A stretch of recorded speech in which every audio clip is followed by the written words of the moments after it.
하나님 말씀 호세아 2장 12절에서 23절 말씀입니다. 진실함으로 내게 장가 들리니 내가 여호와를 알리라. 아멘.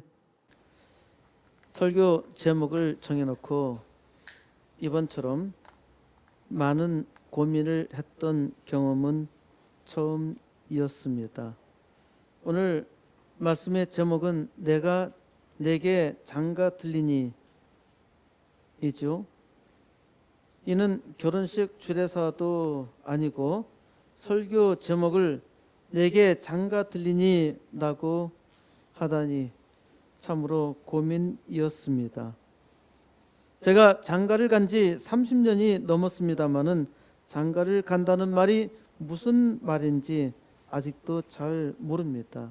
왜 이렇게 설교 제목을 어렵게 정했을까? 이는 전혀 제 탓이 아닙니다. 저는 기도하면서 은혜로운 말씀을 사모하며 구했습니다. 호세아서 2장 20절을 지나면서 진실함으로 내게 장가 들리니 내가 여호와를 알리라. 이 말씀에 탁 꽂히는 겁니다. 바로 이거야. 이 말씀이 호세아서의 진수야. 하나님께서 내가 충실함으로 내게 장가 들리니 내가 여호와를 알리라 하셨는데 이스라엘 백성이 영적으로 타락하여 우상 숭배를 한다고 하여도 하나님은 충실하게 이스라엘에게 장가 들겠다는 말씀입니다. 그리하면 이를 통하여 이스라엘 백성이 하나님을 알게 될 것이라 하신 것이죠. 하나님은 이러한 마음을 호세아를 들어서 실물로 보여주셨습니다. 호세아, 너는 가서 저 메춘녀 고멜과 결혼해라. 호세아는 하나님의 말씀에 순종해서 메춘녀 고멜에게 장가를 갔습니다. 세상에 호세아처럼 딱한 선지자도 없지요. 자기 마음에 전혀 상관없이 장가를 들었으니까 말입니다. 장가를 든다는 것이 뭘까요?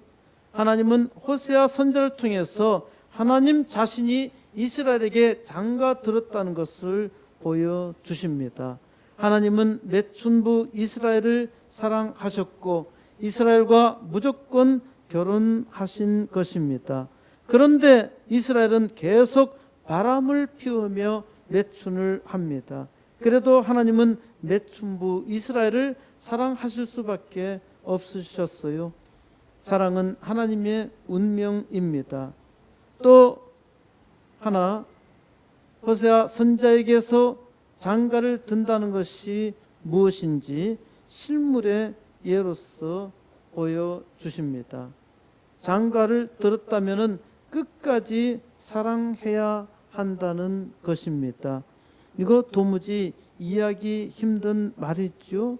요즘 이제 젊은이들의 이혼율이 황혼 이혼율을 넘어섰다는 참 불행한 통계가 돌고 있습니다.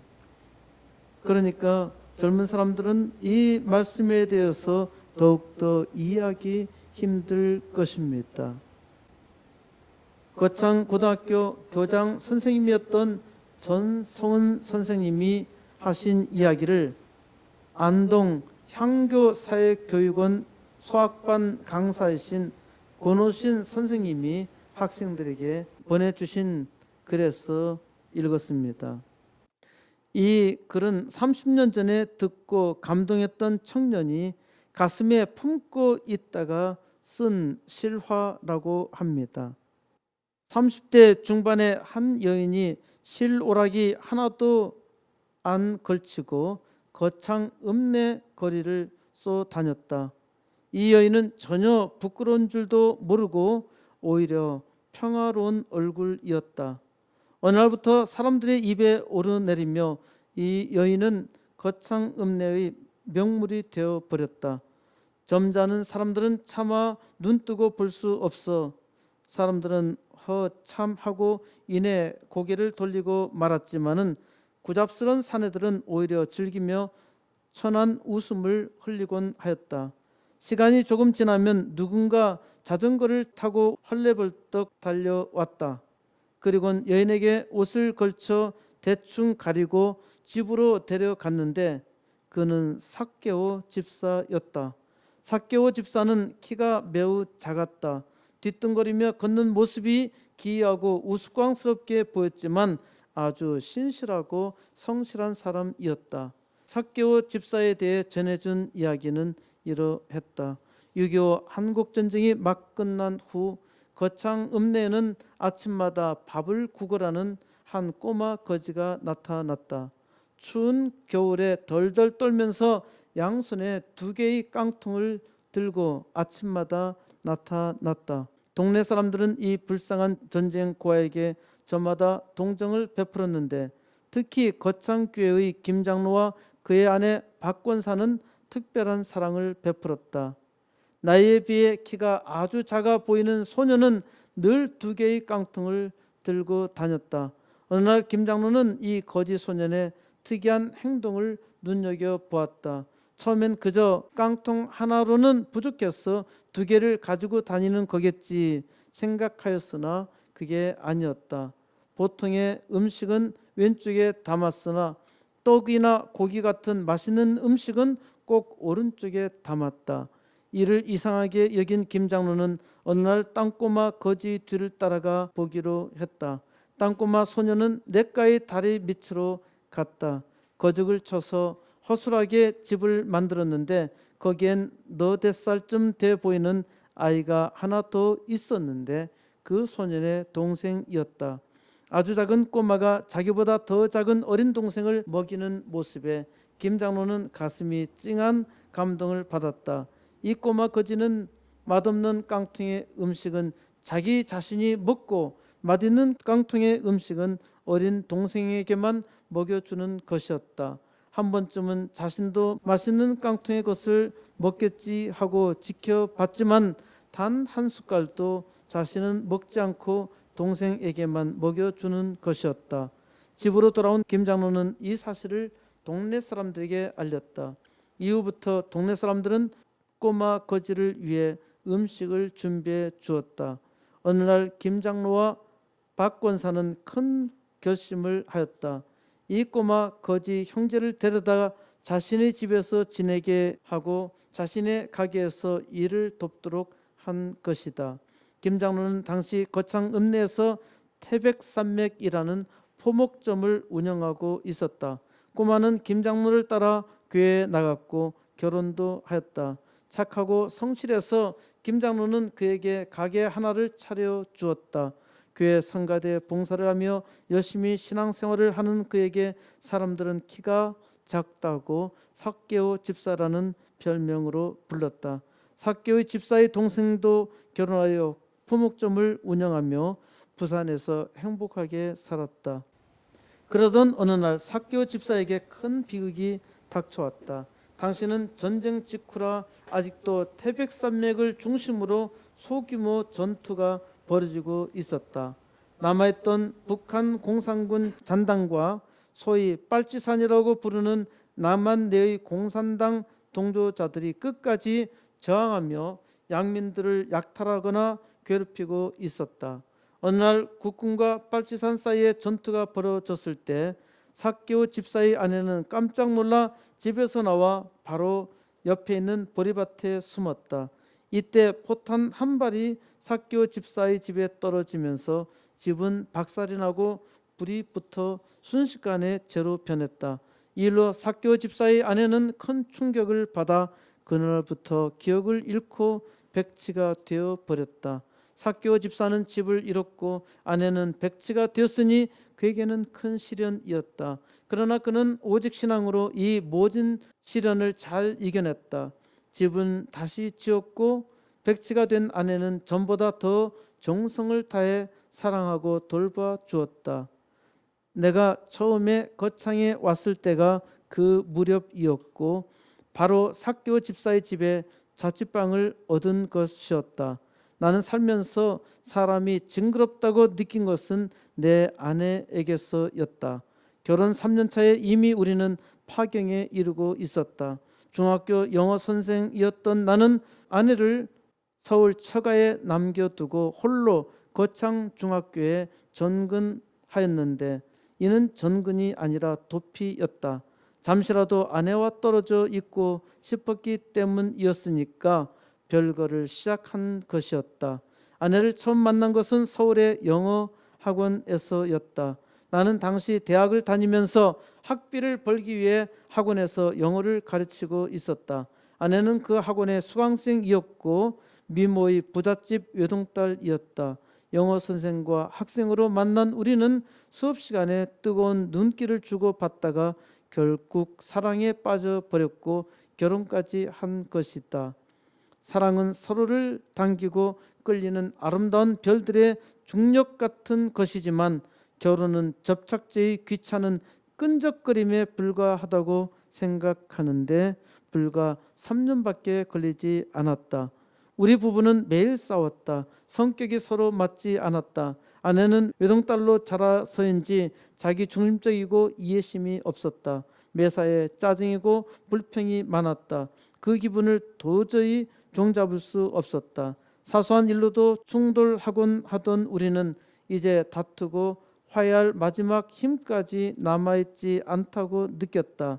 나는 더 이상 미래가 보이지 않는다는 생각이 들었고 주저없이 아내와 가정을 떠나버렸다. 내가 세상에 태어나서 그렇게 사랑해 본 사람도 아내였고 목을 졸라버리고 싶을 정도로 묘해 본 사람도 나의 아내였다. 언젠가 나는 성경 말씀을 읽다가 크게 은혜를 받고 위로를 받은 적이 있다. 부활 때에는 장가도 아니 가고 시집도 아니 가고 하늘에 있는 천사들과 같으니라. 천국에서는 부부로 살지 않는다. 천사같이 형제 자매로 산다. 이 얼마나 참으로 다행스러운 일이었던가. 삭개오 집사는 바쁘게 장사를 하면서 점심시간에는 꼭 자전거를 타고 자기의 집으로 왔다. 자신의 아내가 집에 잘 있는가 확인하기 위함이었다. 그의 아내는 가끔 집을 나가 옷을 훌훌 다 벗어버리고 여기저기 돌아다니곤 했다. 그러면 동네 사람들이 삭개오 집사에게 알려주었고 삭개오 집사는 빨리 달려와 자신의 아내를 집으로 데리고 가곤 했다. 그는 자신의 아내 때문에 단 하루라도 여행이나 다른 집에 가서 잠을 자고 온 일이 없었다. 부산에 사는 동생 집에 다녀올 때에도 당일치기로 다녀왔다. 삭개오 집사는 가끔 늦은 밤에 마당에서 큰 소리로 헛기침을 하곤 했는데 바로 나에게 주는 사인이었다. 밖으로 나오지 마세요. 지금 제 아내를 목욕시키려고 합니다. 그는 마당에서 정성스레 백치 아내를 목욕도 시켜주고 머리를 빗으로 빗어주기도 했다. 사람들은 이란 그에게 백치 아내와 이혼하고 새 장가 들라고 말하였지만은 그는 아예 들으려고도 하지 않았다.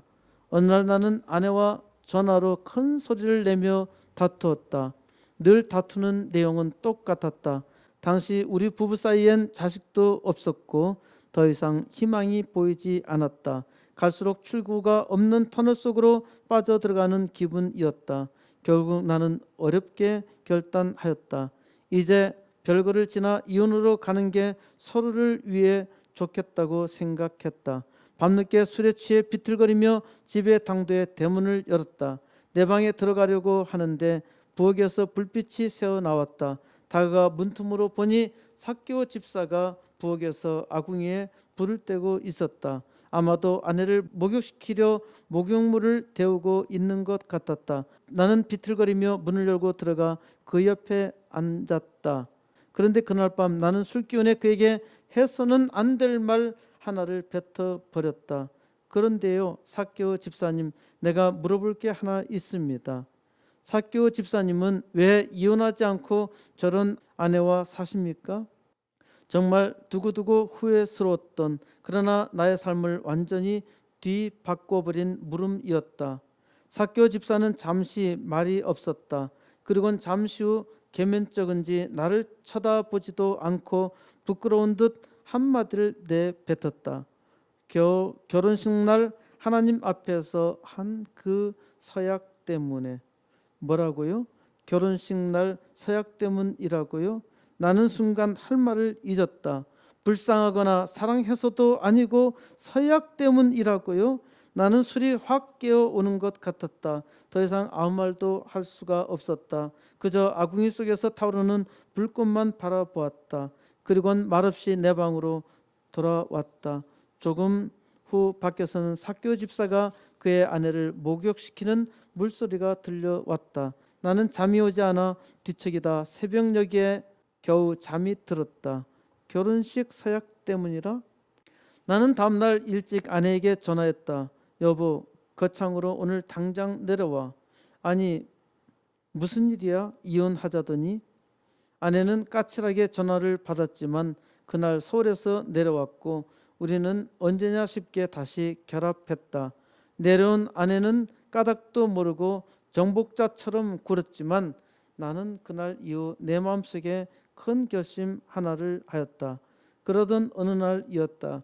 우리 부부는 그 집 단칸방에서 이제 딸 하나를 낳고 알콩달콩 가정이 무엇인지 깨달아갈 무렵이었다. 내가 근무하는 학교로 급한 전화 한 통이 아내로부터 걸려왔다. 큰일 났다며 다급하게 하는 말이 삭개오 집사님이 연탄가스 중독으로 쓰러지셨단다. 나는 부랴부랴 택시를 타고 집으로 가는데 이미 삭개오 집사는 의식이 없었다. 택시에 싣고 병원 응급실로 갔지만 중태였다. 삭개오 집사는 벌써 며칠째 의식에서 깨어나지 않았다. 입원한 지 일주일 만에 삭개오 집사는 세상을 떠나고 말았다. 참으로 비극이었다. 백지 아내를 남겨두고 떠나버린 것이었다. 그를 아는 모든 사람들은 슬퍼하고 안타까워하였다. 거창, 은민 거의 모두가 삭개오 집사 부부를 알고 있었다. 삭개오 집사는 길거리에서는 이웃들에게 인사를 잘하고 매사에 성실하던 선한 이웃이었고 백치 아내에게는 헌신적인 착한 남편이었다. 그의 싸늘한 시체를 안고 집에 돌아온 건 나였다. 장례를 치르기 위해 그를 집으로 모셔왔는데 그때 그의 아내가 마루에서 정신없이 왔다 갔다 하는 모습이 밖에서부터 보였다. 백지 아내가 나의 손에 들려있는 죽은 남편의 시체를 보자 백지인 그녀가 갑자기 어떤 반응을 보이기 시작했다. 시체를 마루에 올려놓자 그녀는 눈물을 흘리며 남편의 시체를 여기저기 만지기 시작하였다. 이를 보던 동네 사람들이 놀라 한마디씩 하였다. 아무것도 모르는 줄 알았더니 남편 죽은지는 아는가벼.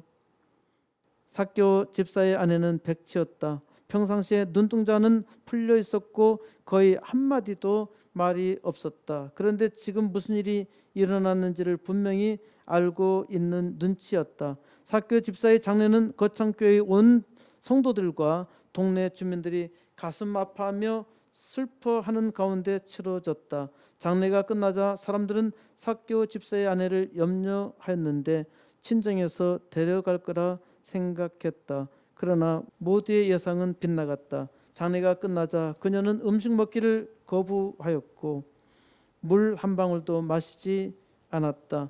입에 강제로라도 먹이려 들면 입을 굳게 다물고 저항하며 거부하여 도무지 아무것도 먹일 수가 없었다.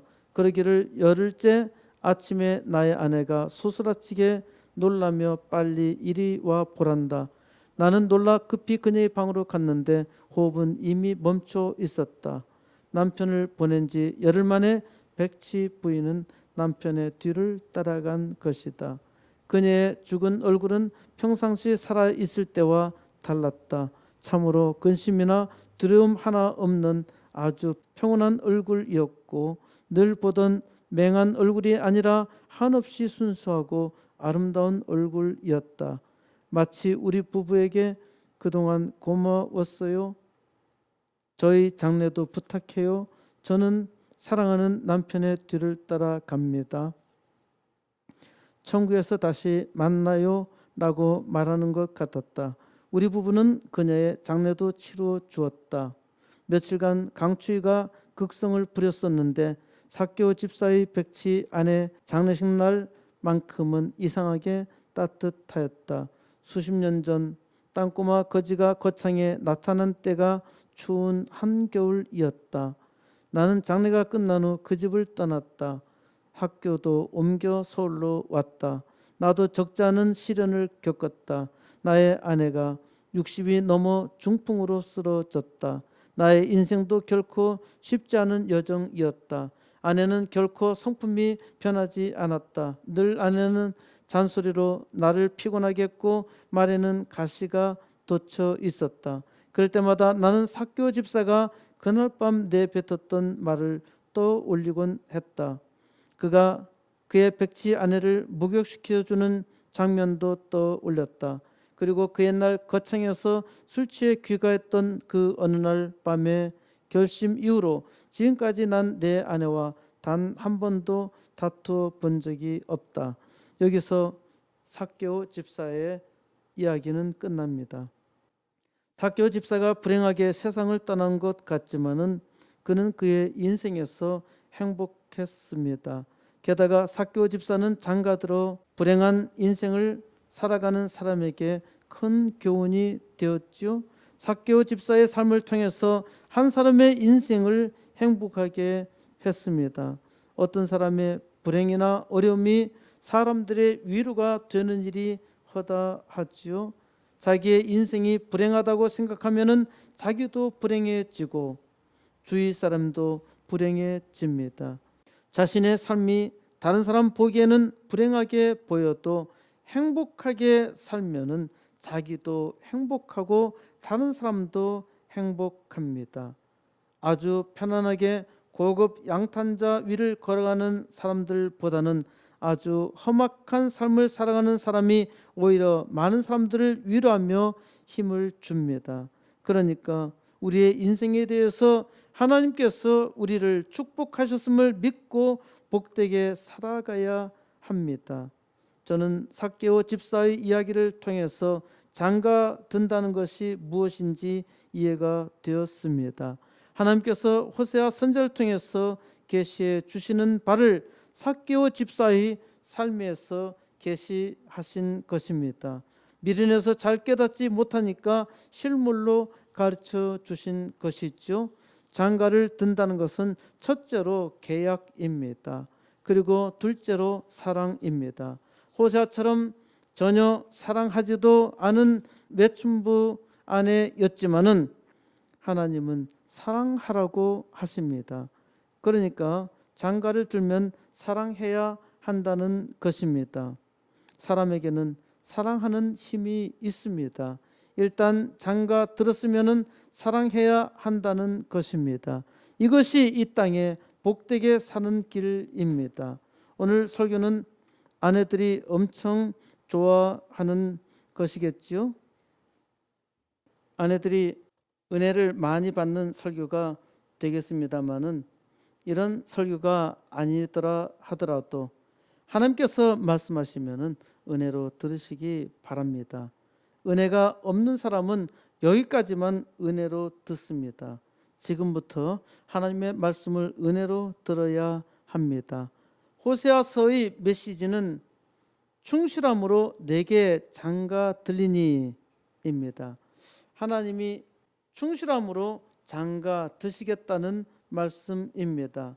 이를 잘 나타내는 호세아서의 중심 주제는 3장 1절에 있습니다. 여호와께서 내게 이르시되 이스라엘 자손이 다른 신을 섬기고 건포도 과자를 즐길지라도 여호와가 그들을 사랑하나니 너는 또 가서 타인의 사랑을 받아 음녀가 된 그 여자를 사랑하라 하시기로.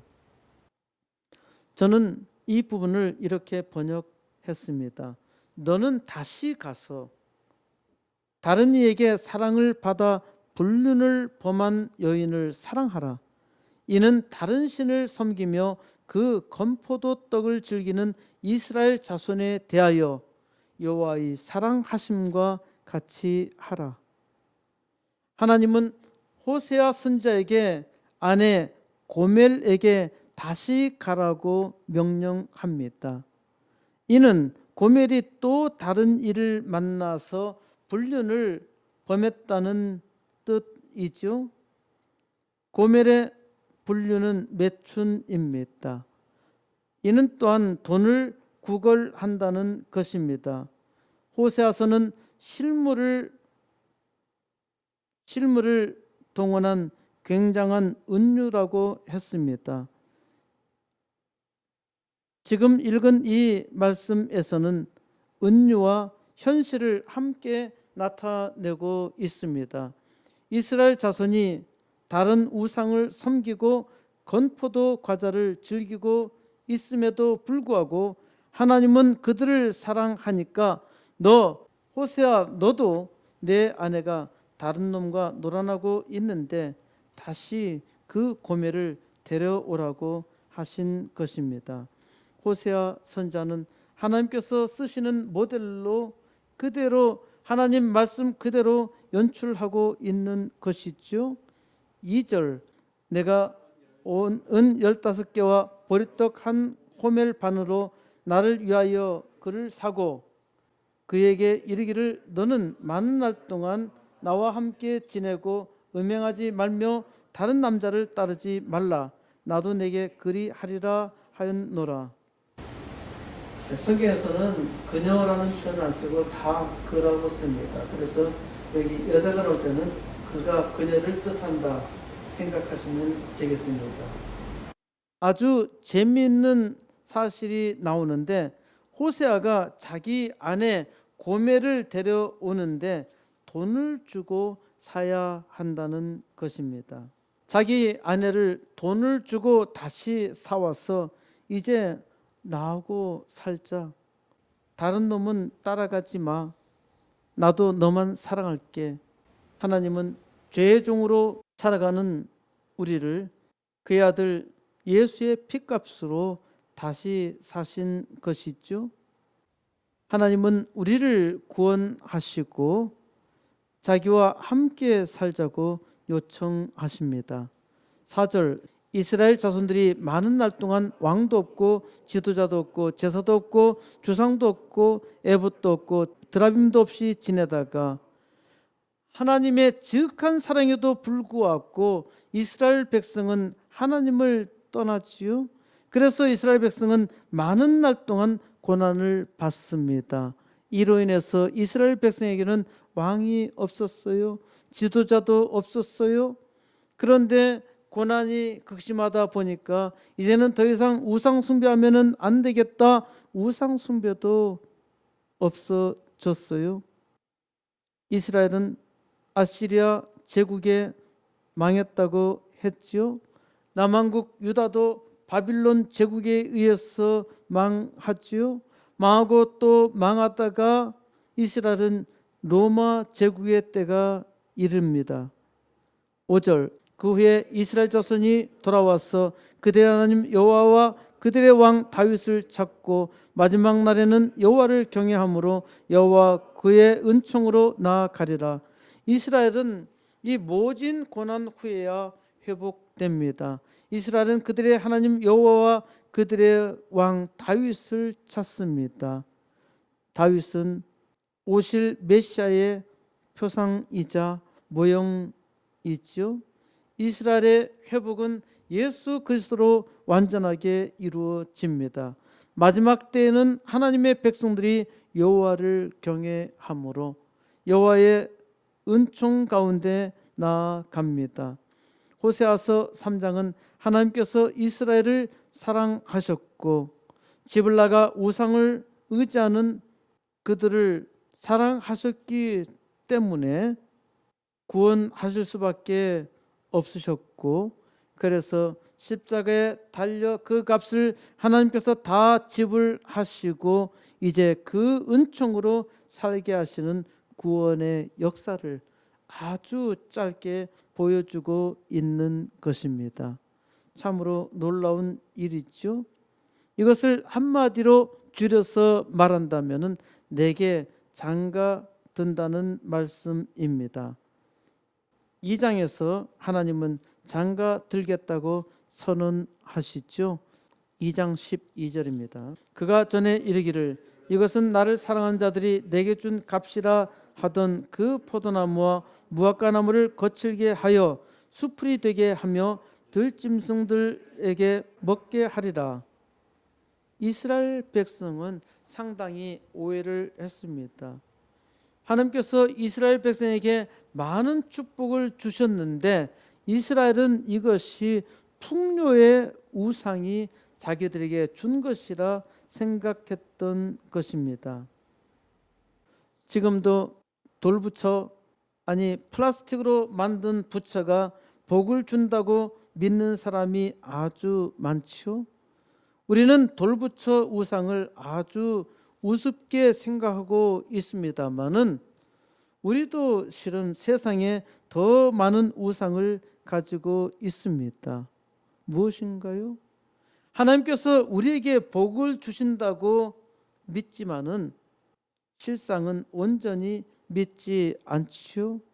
그러니까 아빠 찬스가 없음을 원망하고 머리가 나쁜 것을 원망하고 재수 없음에 원망하고 또 잘생겼든지 해야 세상에서 뭔가 행세를 할 수 있다고 생각하는데 너무 빈약해서 자기의 삶을 원망하지요.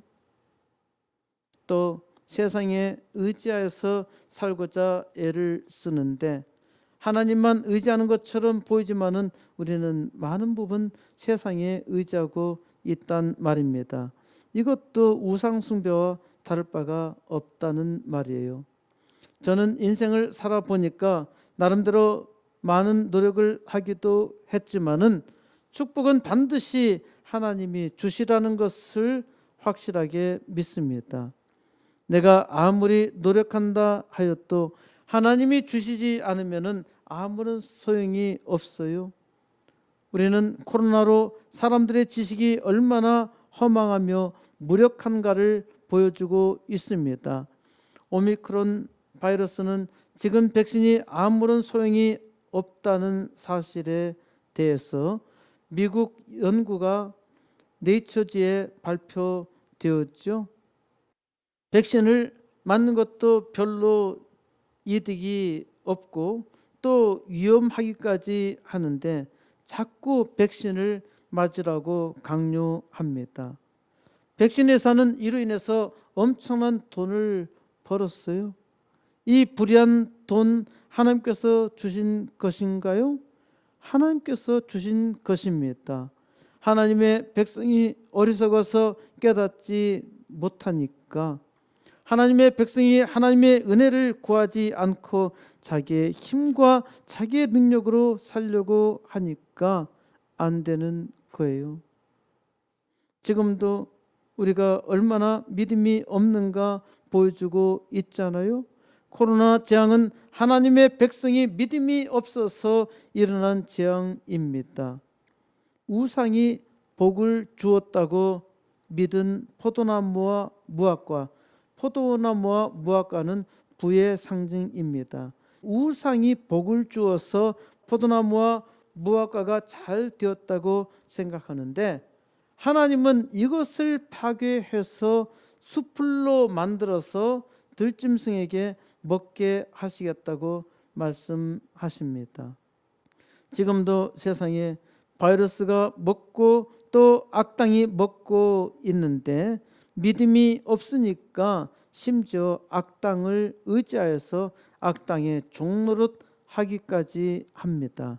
13절 그가 귀고리와 폐물로 장식하고 그가 사랑하는 자를 따라가서 나를 잊어버리고 향을 살라 바울들을 섬긴 시일대로 내가 그에게 벌을 주리라 여호와의 말씀이니라. 하나님께서 이스라엘에게 복을 주셨지만은 그 복으로 자기 몸을 장식하고 돈을 벌려고 우상 숭배와 매춘을 일삼으니까 하나님을 잊고 또 하나님을 무시하며 바알 우상을 섬겼으니까 하나님께서 이 일에 대해서 벌을 주시겠다 하십니다. 이스라엘의 우상 숭배 역사는 500년이 지나도 못 고치고 1000년이 지나도 잘 못 고쳤어요. 우상 숭배가 이처럼 고치기 어려운 질병이란 말입니다. 14절 그러므로 보라 내가 그를 타일러 거친들로 데리고 와서 말로 위로하고, 그래도 하나님은 이스라엘을 사랑하십니다. 이스라엘 백성에게 하나님은 아주 달콤한 말로 설득하십니다. 내가 너를 사랑한다. 거친들은 광야를 말합니다. 광야에서 외치는 자의 소리가 있죠. 세례 요한은 회개하라고 하면서 천국이 가까웠다고 선언합니다. 복음 방송이 시작된 것이죠. 15절, 거기서 비로소 그의 포도원을 그에게 주고 아굴 골짜기로 소망의 문을 삼아 주리니 그가 거기서 응대하기를 어렸을 때의 이집트 땅에서 올라오던 날과 같이 하리라. 거기서 주님은 다시 그녀의 포도원을 그녀에게 주십니다. 또한 아굴 골짜기를 소망의 문으로 주십니다. 아굴 골짜기는 죽음의 골짜기 있죠. 하나님께서 자기 백성을 축복하여 풍요롭게 하신 것입니다.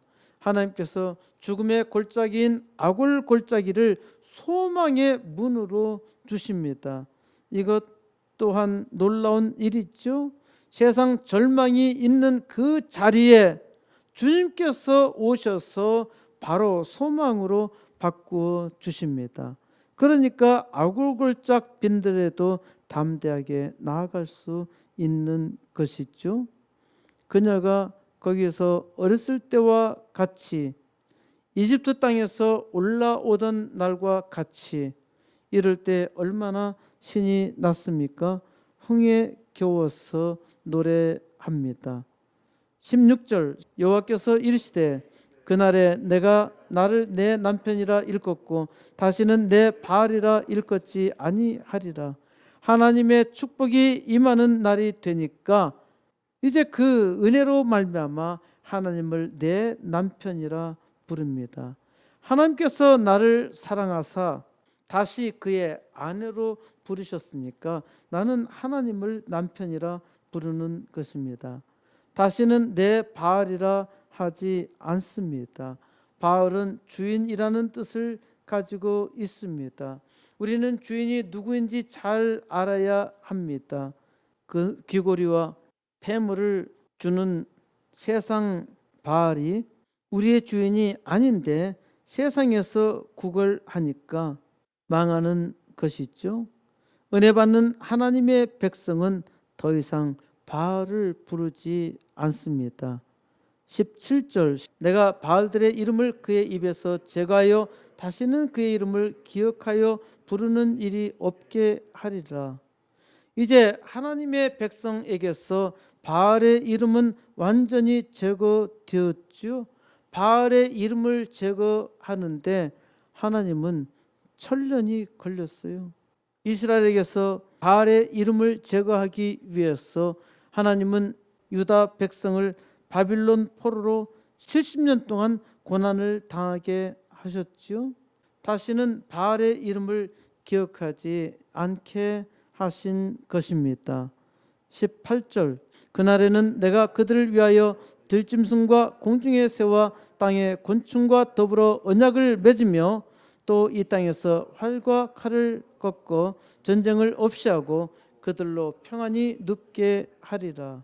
하나님께서 들의 짐승과 공중의 새와 땅의 곤충과 언약을 맺으시겠다 하시는데 여기에서 나오는 들의 짐승과 공중의 새와 땅의 곤충은 사람에게 해를 끼치는 것입니다.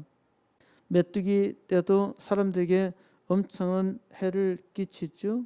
지금도 모기가 바이러스가 사람들에게 엄청나게 해를 끼치는데 하나님께서 이들과 언약해서 더 이상 해를 끼치게 하지 않겠다는 말씀입니다. 하나님께서 이러한 생물들과 언약을 맺으신다는 것이 아닙니다. 사람을 제외한 다른 생물들은 인격이 없기 때문에 언약을 맺을 수 없어요. 이는 하나님께서 세상 만물과 화평을 이루시겠다는 것이죠. 또한 사람들 사이에도 전쟁도 없고 아주 평안하게 쉬게 하시겠다는 말씀입니다. 하나님께서 이 땅을 새롭게 하여 주이사 이제 더 이상 사람을 해할 짐승도 없고 사람과 사람이 싸울 일도 없는 천국을 만드시겠다는 약속이 있죠. 19절 내가 내게 장가들어 영원히 살되 공의와 정의와 은총과 긍휼히 여김으로 내게 장가들며 진실함으로 내게 장가들리니 내가 여호와를 알리라. 하나님은 영원히 장가들겠다 하십니다. 하나님은 의와 정의와 은총과 긍휼로 장가드신다는 것입니다. 이는 하나님이 사람에게 네 가지 혼수를 가지고 장가드시겠다는 말씀입니다. 하나님은 사람과 네 가지를 싸가지라 그러죠. 하나님의 싸가지. 싸가지는 나쁜 소리가 아닙니다. 좋은 소리예요. 하나님의 싸가지는 의와 정의와 은총과 긍휼입니다. 이 싸가지는 하나님이 사람에게 베푸시는 은혜의 수단입니다. 진실함으로 내게 장가 드시겠다고 하셨는데 진실함으로보다는 충실함으로가 원어에 더 가까운 선택입니다. 장가 드는 것도 진실함으로 드려야 하는 것은 맞지요? 결혼 관계는 충실해야 합니다. 충실하게 관계를 유지해야 하지요. 하나님께서 내가 충실함으로 신실함으로 내게 장가 들리니 이를 통하여 내가 여호와를 알리라 하십니다. 신실하니까 하나님과 결혼하는 자마다 하나님을 알게 된다는 말씀이지요. 21절 여호와께서 이르시되 그날에 내가 응답하리라. 나는 하늘에 응답하고 하늘은 땅에 응답하고 땅은 곡식과 포도주와 기름에 응답하고 또 이것들은 이스라엘에 응답하리라. 이제 하나님께서 하나님의 백성들의 기도에 응답하십니다. 그래서 하나님이 하늘에 응답하시니까 하늘이 축복합니다. 하늘은 때에 맞은 비를 내리고 해를 비추어 줍니다. 그리하여 땅에 복이 넘치고 땅은 하늘의 응답으로 풍성한 열매를 맺습니다. 이는 또한 이스라엘에 응답합니다. 이스라엘은 하나님께서 그 죄로 말미암아 이산 가족이 되게 하셨지요. 그런데 이스라엘의 또 다른 뜻은 하나님께서 다시 축복으로 새롭게 심으신다는 말씀입니다. 이스라엘은 자기 힘만 믿고 의지하다가 망할 장소였는데 하나님께서 이제 하나님을 믿고 의지하여 승리하는 장소로 바꾸신 것입니다. 이것이 하나님의 놀라운 축복이지요.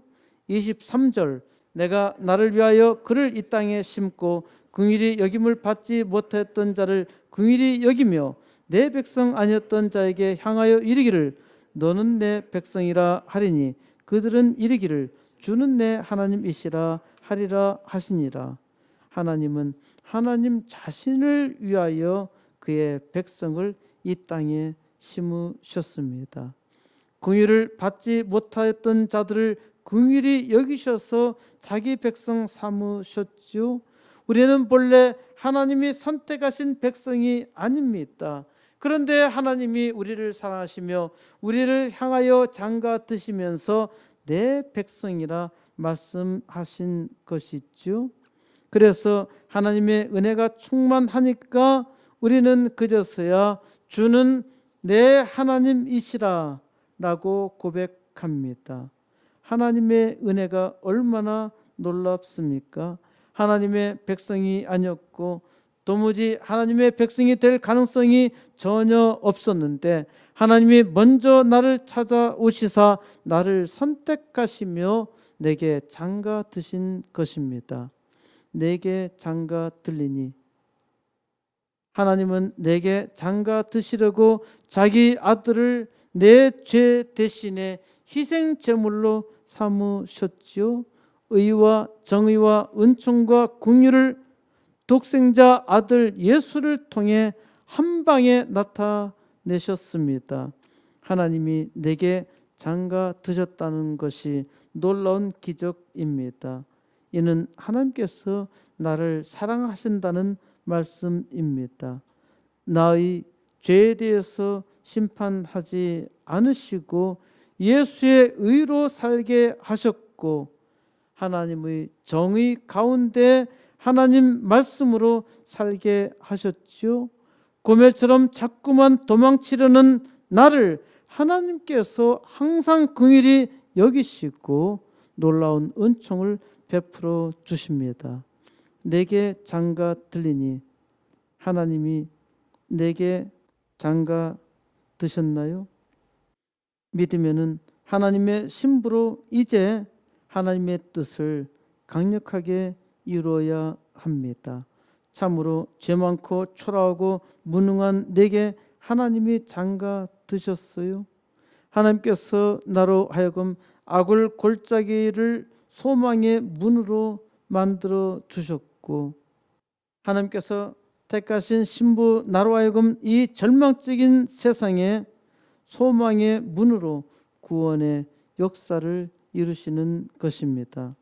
하나님은 호세아 선지자로 오늘 코스모스 교회에 계시의 말씀을 주셨고 하나님께서 주신 복을 세계 만방에 자랑하게 하셨습니다.